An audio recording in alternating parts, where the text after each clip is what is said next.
This week on Gymwright Live, we welcome back to the show Gymwright business coach and owner of Roux Fitness in beautiful New Orleans, the one and only Mr. Bradley Schneller. Today, Bradley and I are going to be discussing the different types of gym owners and how important knowing who you are and what version of this game you should be playing should affect your business decisions. Today's episode is also brought to you by the Gymwright Foundations program. This is our 8-week one-on-one sales and marketing accelerator program designed to help you break through and take your gym to the next level, regardless of where you are in your journey. To schedule a free discovery session with me to discuss your business and your goals and to see how we might be able to help you, simply visit gymwright.com and get scheduled right away. I look forward to speaking with you soon. All right, let's get this thing started.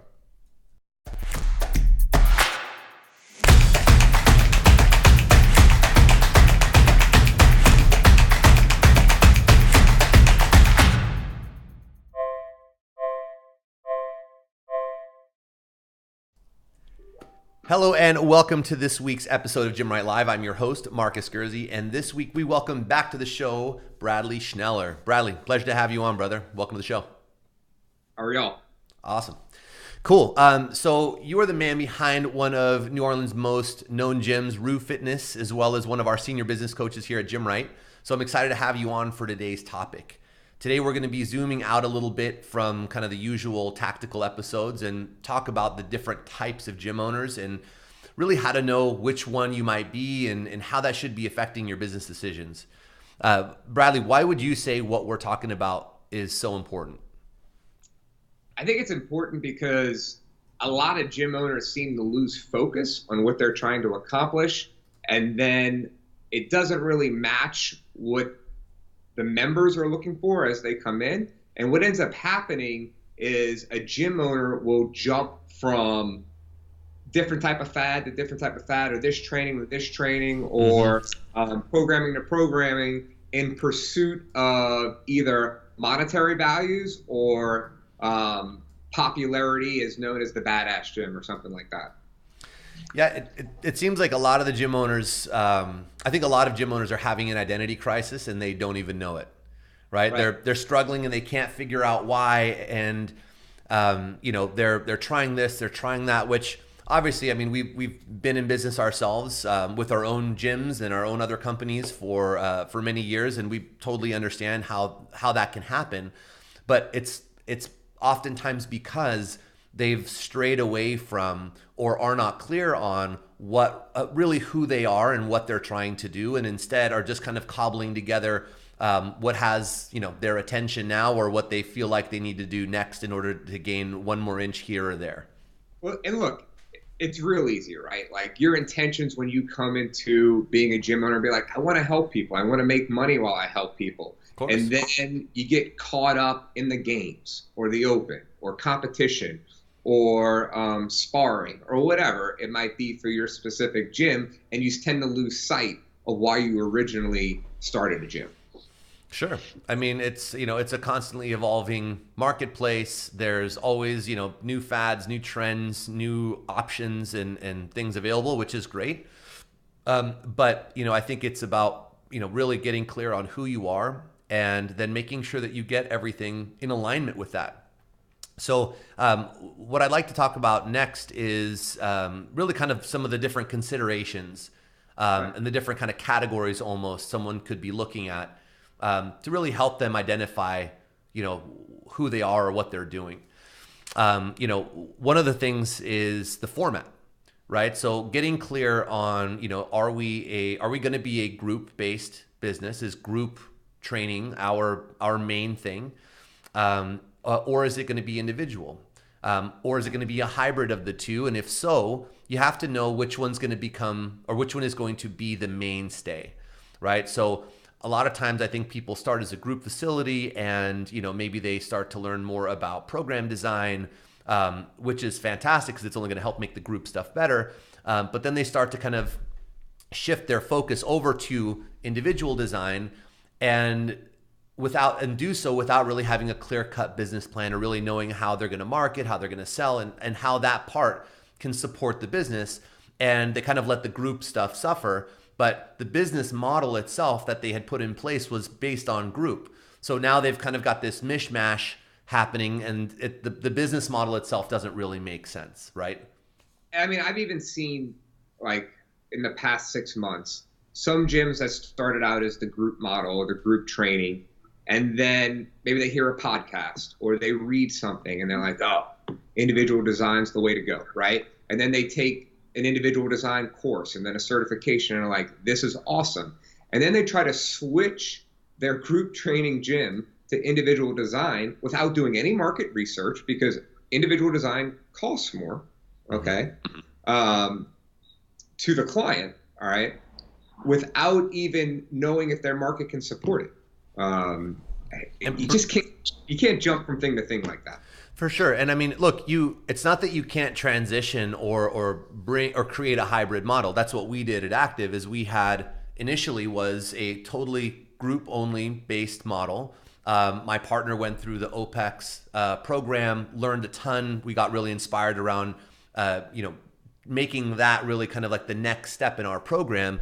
But that was about a year-long transition for us to integrate individual design as the upsell and making sure that the group program like still took good care of all of our clients, but also started to educate them, just based on the group program about the individual design options and what we did. And we were very careful about pricing and how we positioned it, and also around our expectations. We didn't think that we were just going to flip into an individual design business overnight and think that that's just going to fly. It was an evolution and a very planned process around, okay, now we're going to introduce this. And our expectations were, hey man, if we got, 10, 20% of our people on individual design, then the business model works, and it flew. And that's exactly what we did. And I mean, it sounds to me like, correct me if I'm wrong, that you put three things into it: thought, planning, and time, right? It wasn't 100%. Just a switch for you. Like you said, it took a year to implement that. It's just, you should create a business plan when you create your business. A lot of gym owners don't. A lot of CrossFit gym owners don't. That's okay. That's why we have the Foundations program at Gymwright. It's basically a business plan or a business model for most gyms. So you shouldn't just change your entire philosophy or change how you do business, basically, based off of a podcast or a journal or a blog post or something like that. There's a lot of time and effort and planning that go into it. 100%. Okay, so the next one I would be considering would be my target demographic, my ideal client. And I think this goes over a lot of people's heads, because the most common thing I've heard is, hey, we're for everyone. We want to help everyone. And I get what that means in your heart of hearts. Like, hey, I'm a helper. I'm a teacher. I want to fix my community through fitness and all that. And that's awesome. But the reality is that's not how business works in most cases. Is that, at least not in this particular part of the fitness arena, where we are doing something, let's say like CrossFit or a more boutique offering, which is the majority of our audience, FYI, which is why I say that. But in that case, we actually aren't the best fit for everyone business-wise. Maybe the methodology would be great for everyone. Everyone should be doing some sort of functional training and learning how to eat better and all that good stuff, of course. But your business is not set up to serve everyone, because because there's cost to doing business, and you have standards of how you want your program delivered. And I want a nice clean gym, and I want safe equipment, and I want to make sure everyone has room, and that I've got good educated staff members there who are going to help take people through classes and keep people safe. That costs money. And right. You're not, unless you're in the charity business or you're sitting on a big pile of cash and you're wanting to basically donate that to your community by running a business at a deficit forever, then that's not a good approach. And you need to identify really who it is that you can and want to serve best, and then make sure that everything that you do and offer and say matches that, right? So an easy place to start is, are you focusing on just helping, let's say, Gen Pop, right? General population in your area, moms, dads, regular average Joes, who want to get in better shape and lose some weight and look and feel good? Or are you focusing more on creating athletes, right? I mean, there's a big difference there. I think people get confused all the time. So right, and it's not that you can't help these people, Gen Pop people, become an athlete, right? Or more of an athlete maybe than they've ever been. But there is a difference between being in an athlete development training center and hey, we help regular people get in shape. Well, And training Gen Pop doesn't mean it's easy or not intense, right? Like it doesn't mean low intensity. It doesn't mean it's easy. You can have high intensity and it can be difficult. Okay. Just the style and how you approach it is going to be different. right, how you market it, even how you program, and the language that you guys use in your onboarding program, and again, the premium service upsell, right?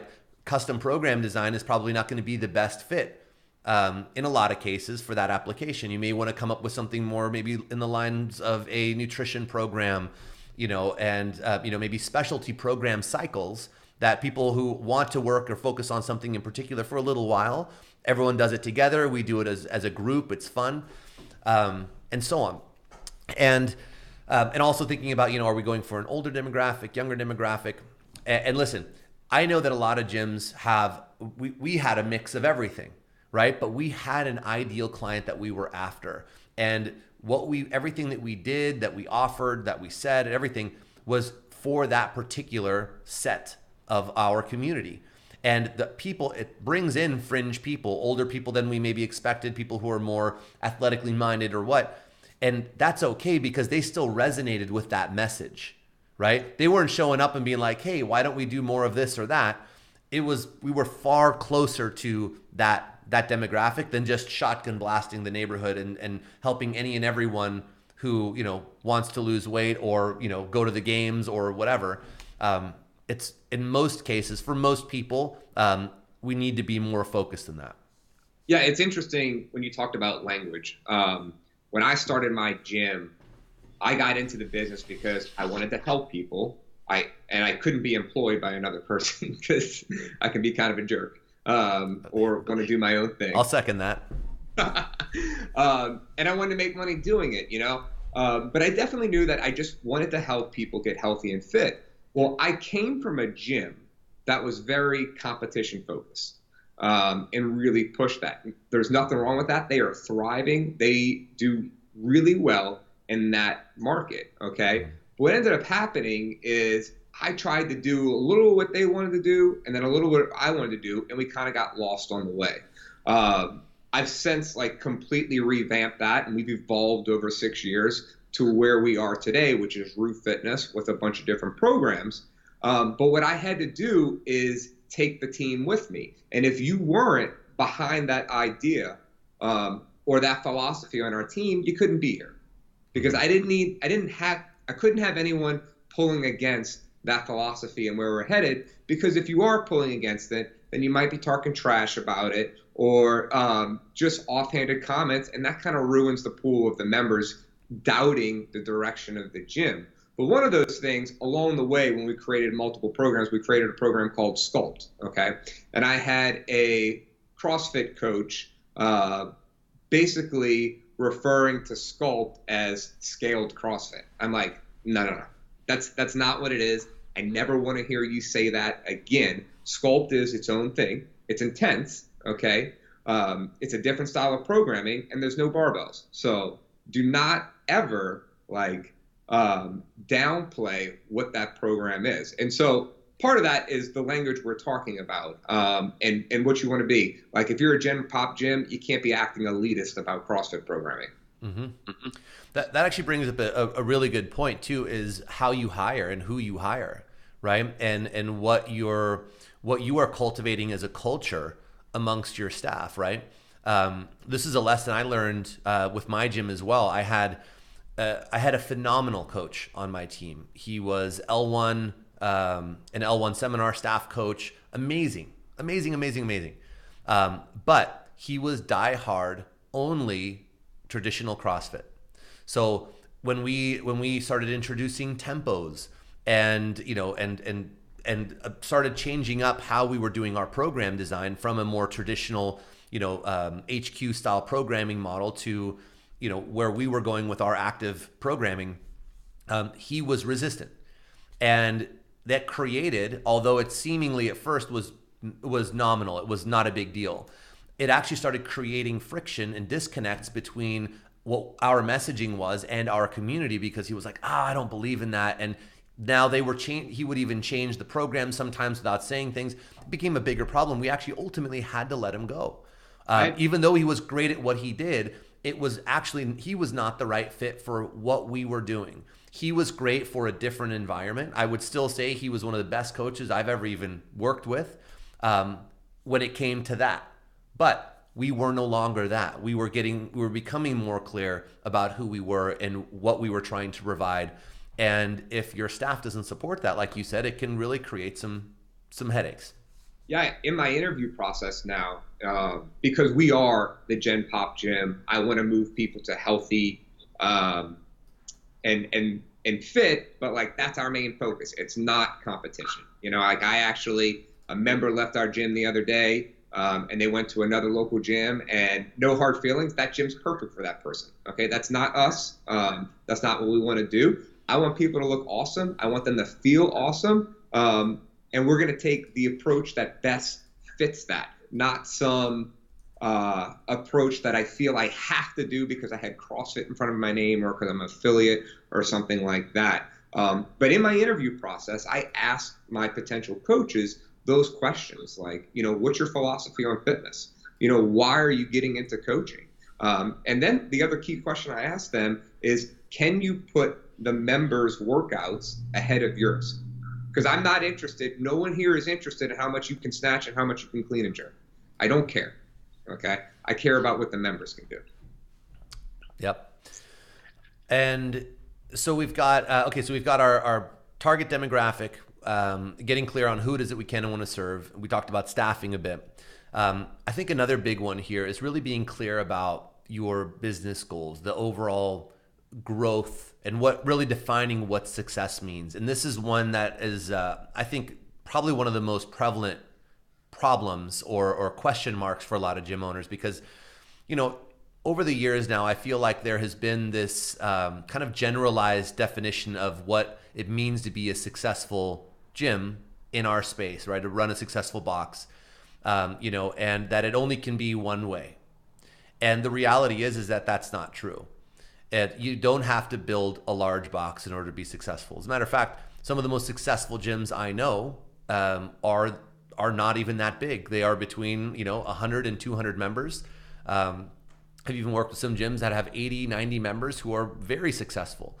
Because what it comes back to ultimately is, what is your definition of success? What kind of money do you want to make? Who do you want to serve? What do you want to be doing with your time in exchange for that money? And and getting clear on that, and making sure again that what you're doing from a pricing standpoint, a marketing standpoint, your intro offer and processes and your programs and all of that stuff needs to reflect that. So on one hand, you can go for the higher value, lower volume, so more your boutique style, smaller, high price, but we're very involved, super high quality. Or you can go on towards the other end of the spectrum, maybe slightly lower value, but higher volume. And understand too, we have gyms, even on our staff, Tyler Sullivan and, clients who we know who are 400-500 member gyms who still deliver a very high quality product. So don't get me wrong, you can still have a high quality group product at volume, but it is a different business. You are now dealing with 15, 20 coaches, in rotation, and it's what you end up doing with your time is a completely different game. You probably will not be involved and get to be the career coach that maybe you sought out to be, where everyone's name and everyone knows you as the best in the area and all that. That's probably not going to happen with that larger model. You're going to need to go somewhere on the smaller end of the spectrum and maybe consider things like Dunbar's Law, the whole 150 person kind of rule, and find where you land in between those two kind of ends of the spectrum, if you will, and make sure that it's what you actually want and not what everyone else wants. You don't have to prove to anyone that you did their version of success. All that matters is that you are happy with what you've accomplished and that you love what you do every day. And that's what's going to allow you to keep doing it versus that broad appeal or that broad concept of like, I have to become what everyone else defines as successful versus what I define as successful. Yeah.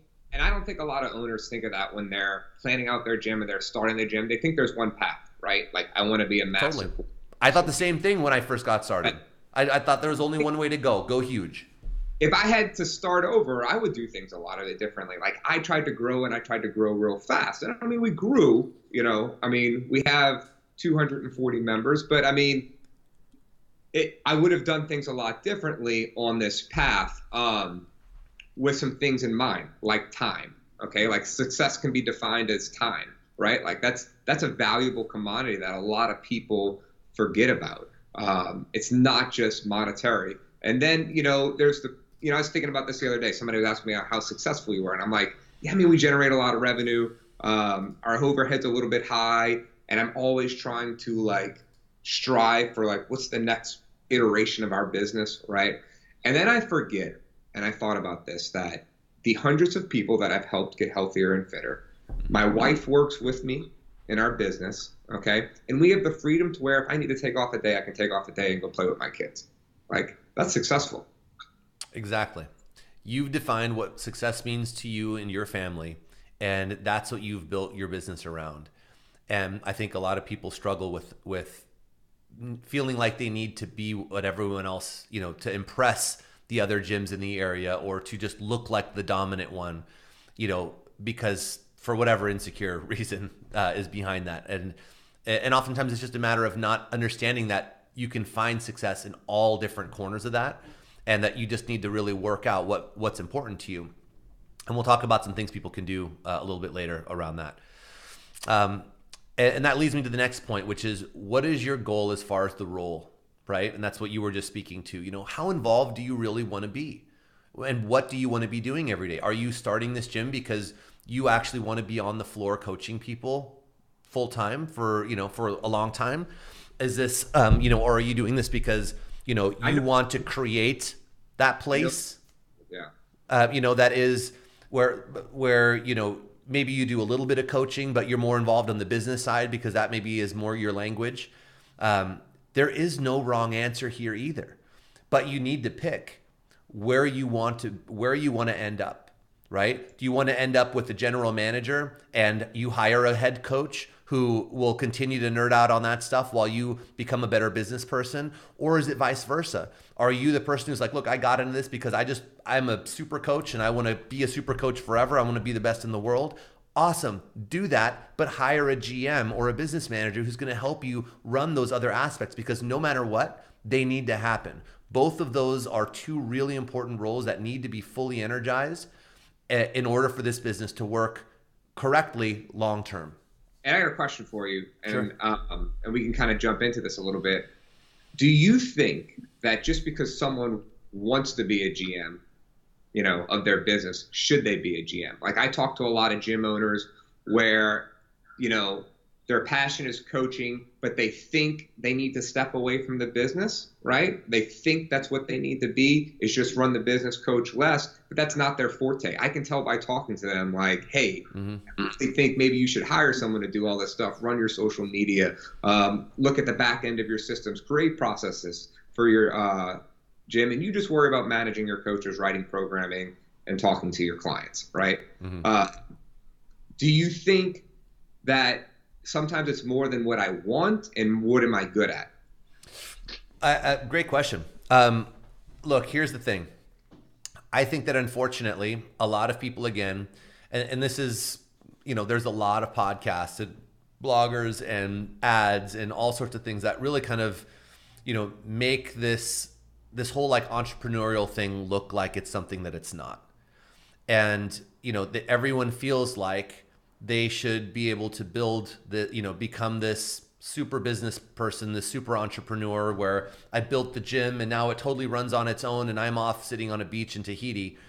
And the reality is that you might have chosen the wrong business model, because that's not really how this works in most cases.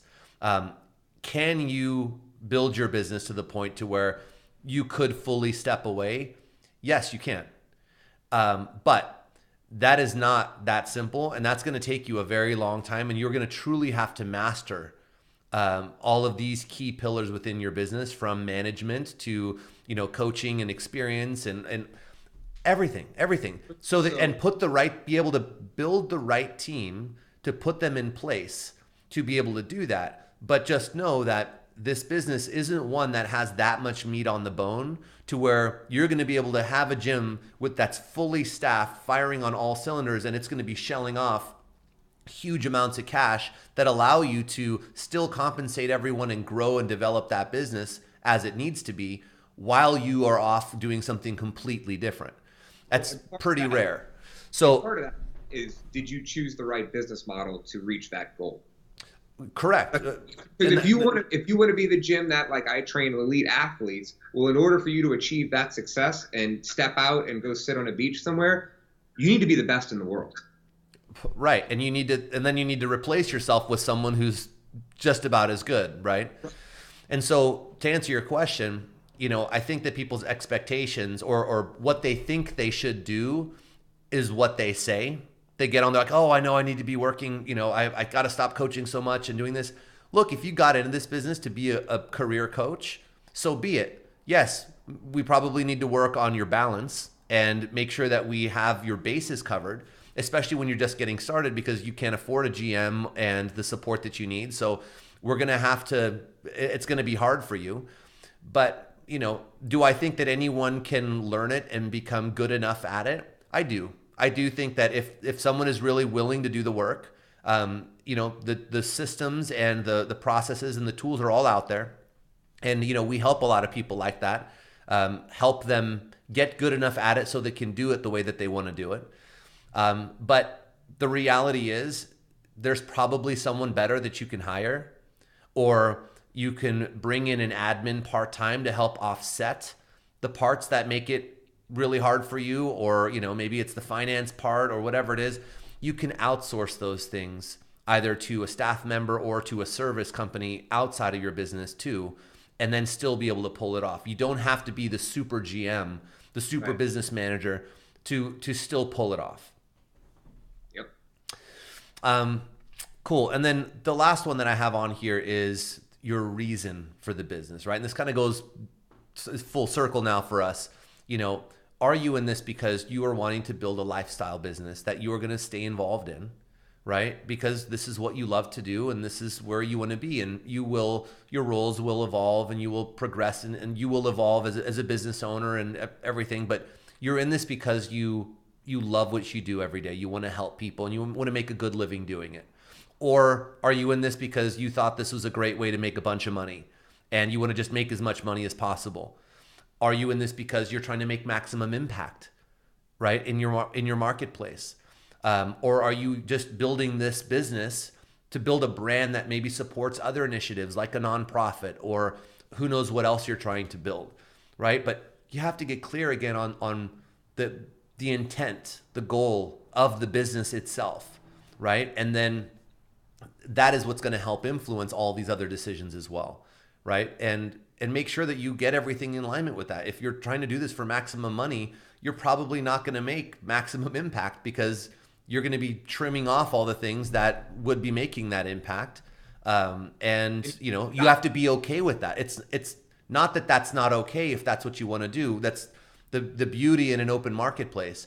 There's room for everything. Now, if you're going to try to compare yourself then to someone who's going for maximum impact or highest quality, you're going to lose because they're in it for a different reason. You're now comparing yourself to that game. And same thing with vice versa. If you're in this to make maximum impact and you're comparing yourself to someone who's just in this for the money, and you're thinking like, oh my God, but she makes X amount and I only make so-and-so, just know they're doing that because they're not doing all the cool stuff that you're doing for people and connecting and all that high value stuff that you're doing that they're not.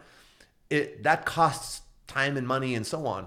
So you can't compare yourself. And I think that there's a lot of that happening now. Over the last couple of years, there's been a lot of programs and things that kind of came on the scene that are a little bit more focused on just making money and make as much as you can and, don't be a fool and work for free. And I get it. You shouldn't be working for free. But it isn't only about making as much money as possible for everyone. For some it is. And if so, reconfigure your business and go whole hog. Go for it. Right. More power to you.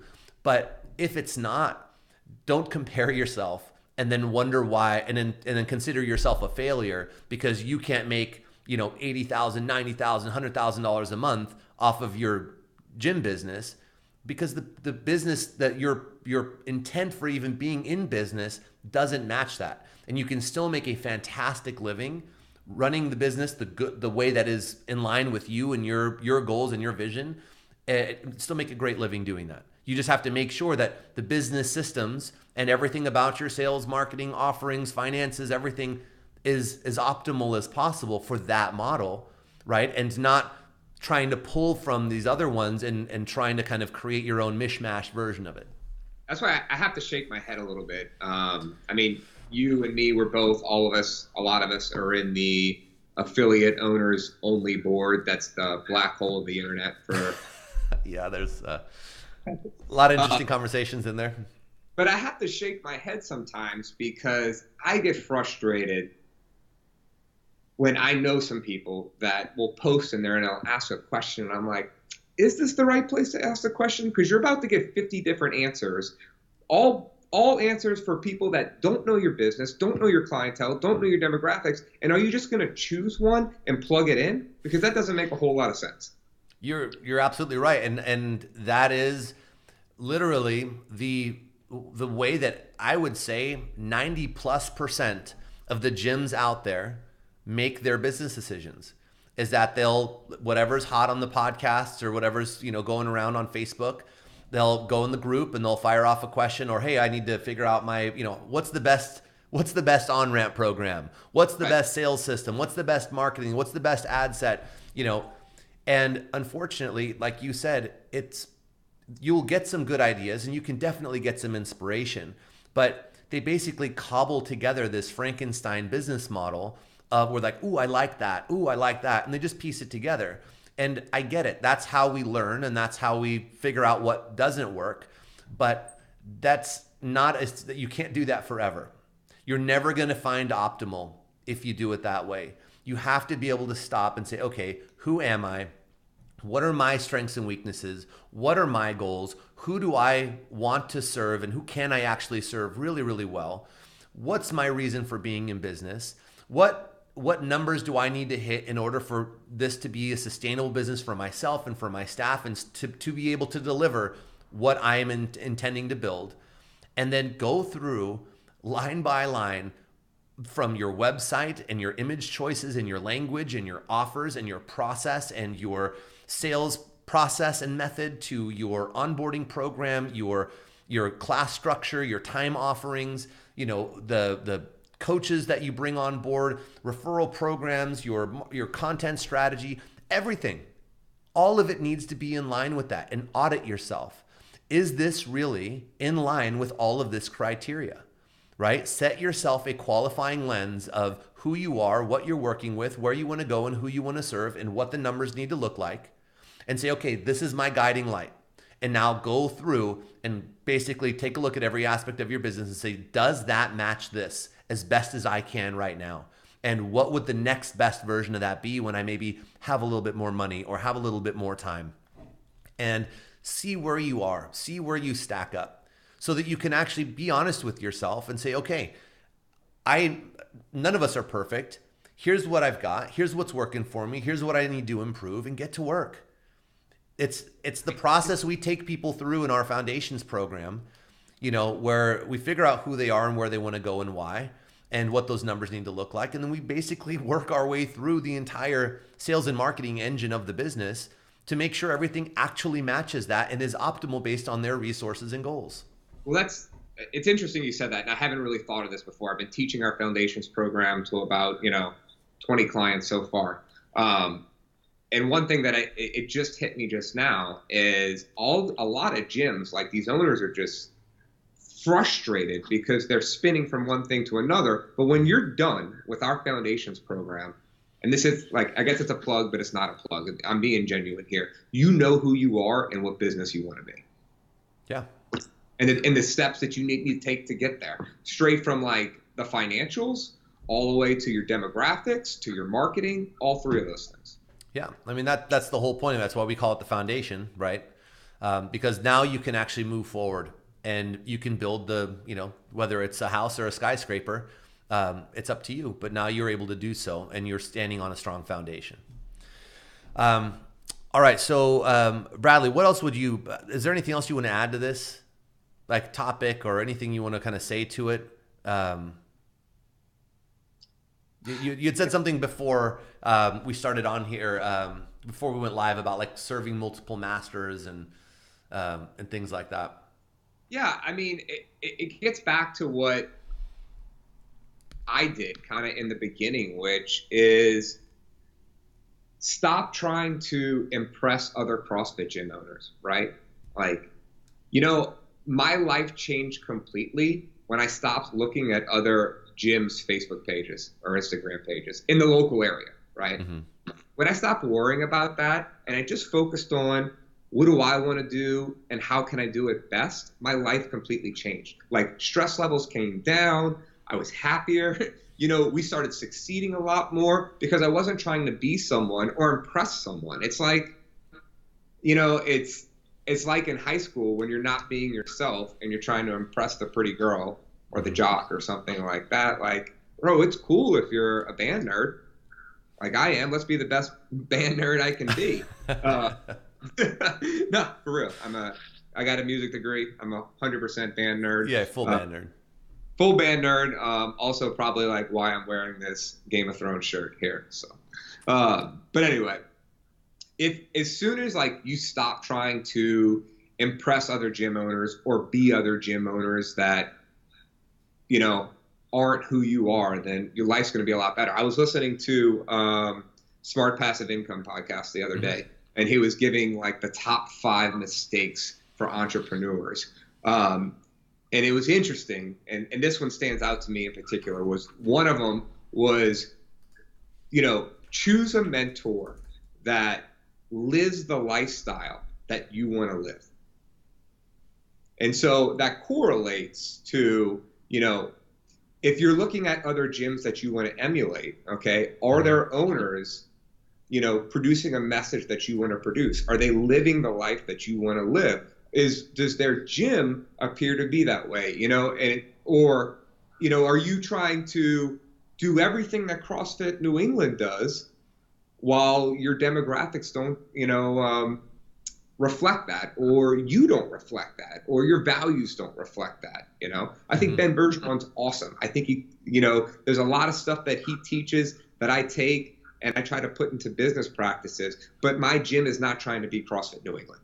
Yep.